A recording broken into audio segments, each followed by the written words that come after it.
what you whisper.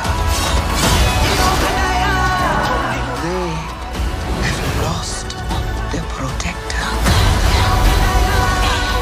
Now is our time to strike.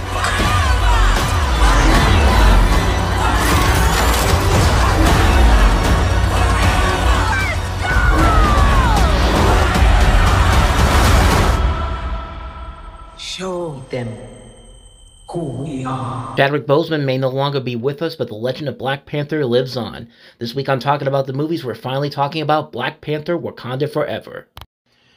So before we begin, I feel like I need to say that this is I'm going to try to make this as much of a spoiler-free review as I can. I might accidentally slip a couple of things out there because this is just coming straight off the cuff. I'm going to try my best to, like I said, I'm going to try my best to keep this review spoiler-free. If I do, however, I'm going to suggest right now that if you haven't seen this movie yet and you're going to see it, stop watching now, wait until you see the movie, and then come back to it. In fact, I'll give you guys a couple of seconds so you can actually decide what you want to do from this point on. So, anybody who's going to go see this movie and doesn't want to be spoiled by it, even though I'm going to try my best to keep it spoiler-free, walk away now, and I'll see you guys in just a few seconds.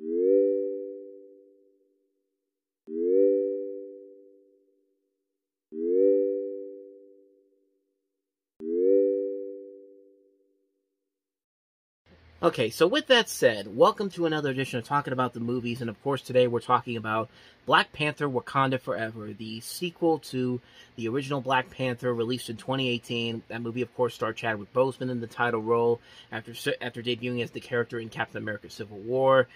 Of course, this movie is not going to be the same as those other movies because, for obvious reasons, Chadwick Boseman passed away from colon cancer in August of 2020. The sequel was in development for a while after the first movie broke out as a success, and after his death, they had to change everything around, and they had to change the plans around, essentially deciding that they were not going to recast Chadwick Boseman's character of King T'Challa for the first Black Panther movie, but everybody else, most of the people that are back from the first movie, and this is a tough one to talk about. It's a movie that really is... It's a movie that's really hard to really digest because you have a sequel to a very popular film from the first time around, but you don't have the main star there. And when you don't have the main star for a franchise film like this, it's really tough to know which direction to take it, especially for a movie in the Marvel Cinematic Universe, because this guy is the original the first Black Panther movie. Chadwick Boseman was the center of that movie. Like, he was the main character. He was the title character. And so now you have this movie where you have to figure out which direction you want to go and how you really need a really good script and a really good idea of where you're going to take this series, or else you could end up with something like, most notably, the Pink Panther movies when Peter Sellers died. They were working on another Pink Panther movie, but when Peter Sellers passed away in 1980, they had to rewrite the script, and they actually made back-to-back sequels, with the first of the two sequels basically being kind of a clip show, honestly, of deleted scenes from the previous Pink Panther movies, which was, The Trail of the Pink Panther. And then, but of course, after Peter Sellers passed away, those Pink Panther movies really dipped down in quality big time. Of course, this is a completely different thing altogether. And I gotta say, for the way they handled Chadwick Boseman's passing and the way they handled the character passing away in this, I thought they did a pretty good job. And honestly, that's really where a lot of the strong points of this movie come into play, because there are a lot of moments that pay tribute to the character of King T'Challa and also Chadwick Boseman, and they're all done very well. They do a very good job of having these very quiet moments, having these characters reflect on the character and also kind of the actor too. Secretly, they kind of do it in a way that's kind of very unique to this movie. And I thought overall they did a really good job with that. They had moments where they took time away from the main action of the movie to reflect on everything that this guy had done for them. And it was very refreshing. It's a very nice way of doing it, and I think it's really one of the strongest elements of this movie in particular. Not to say that this movie is bad, far from it. I think this movie, I don't think it's as good as the first Black Panther movie, but I think it's just as good as the first Black Panther movie. And the first Black Panther movie I really loved it. I think I had it as one of my top 3 movies of 2018. With it was actually what was my top movie of 2018 before Spider-Man Into the Spider-Verse came out, and really, it's a movie that still holds up to me is all these years later. It's a movie that I keep going back to whenever it's on TV.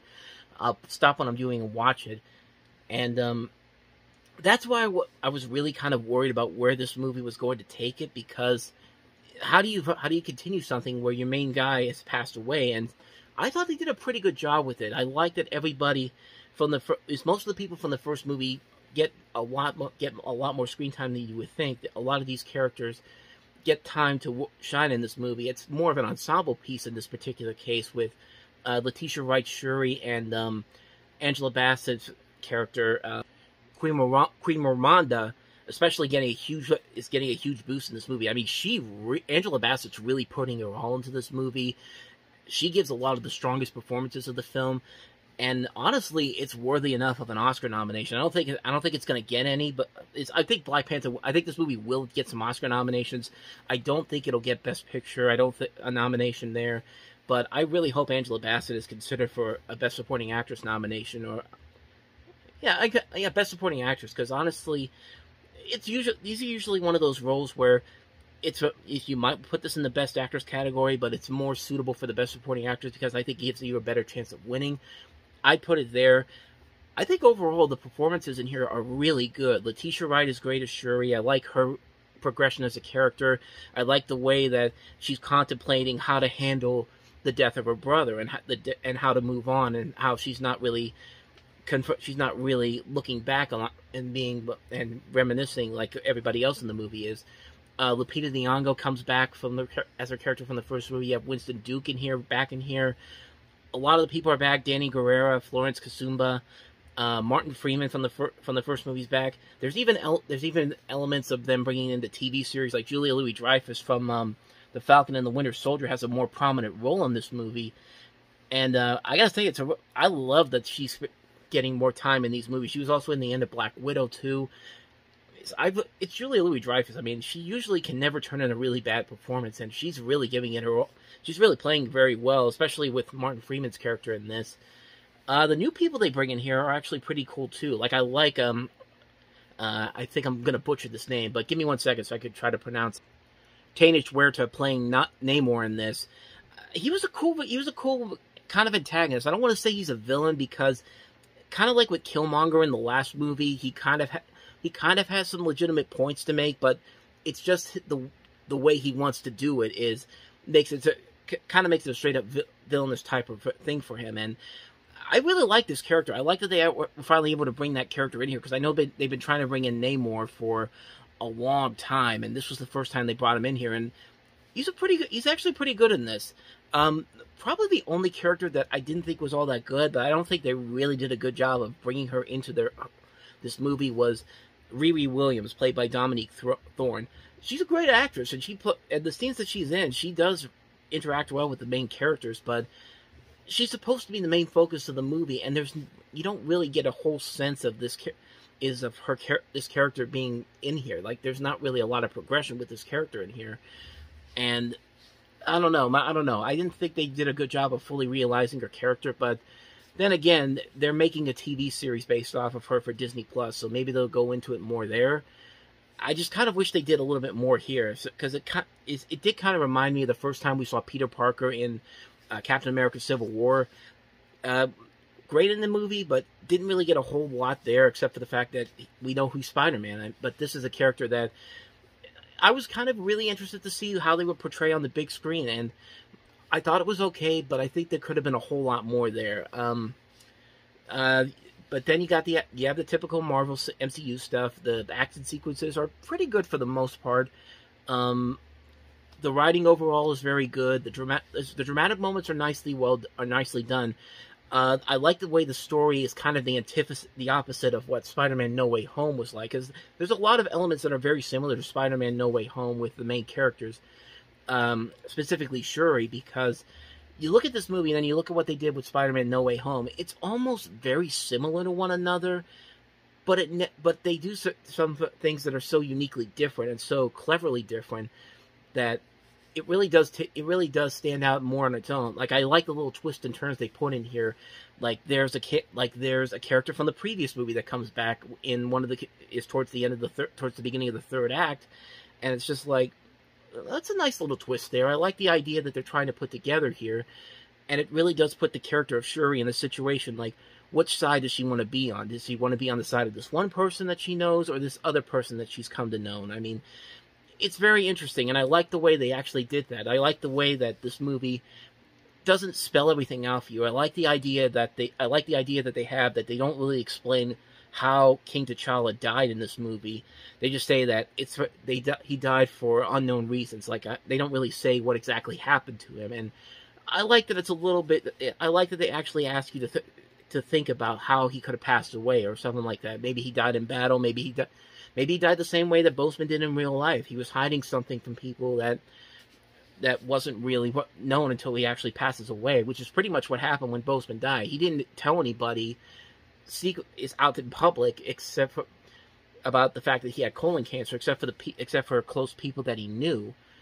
And I like that they kind of adapted that idea into how the character T'Challa passes away here. I think maybe if there's any real major problems I have with this movie, I'm trying to think if there is, because honestly, there's nothing.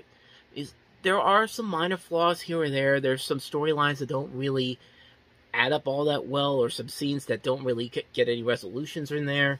But it's never anything where it doesn't really ruin the flow of the movie. This is a movie that's over 2 hours and 40 minutes long, and I never really felt like the movie really lagged for any reason. And if that's the case for this movie, then it's doing its job. I mean, it's on the same levels as something like Avengers Endgame, where you feel like it's a movie that's over 3 hours long, and you never really feel like you're just sitting there for a long period of time. It moves along the pace is very good.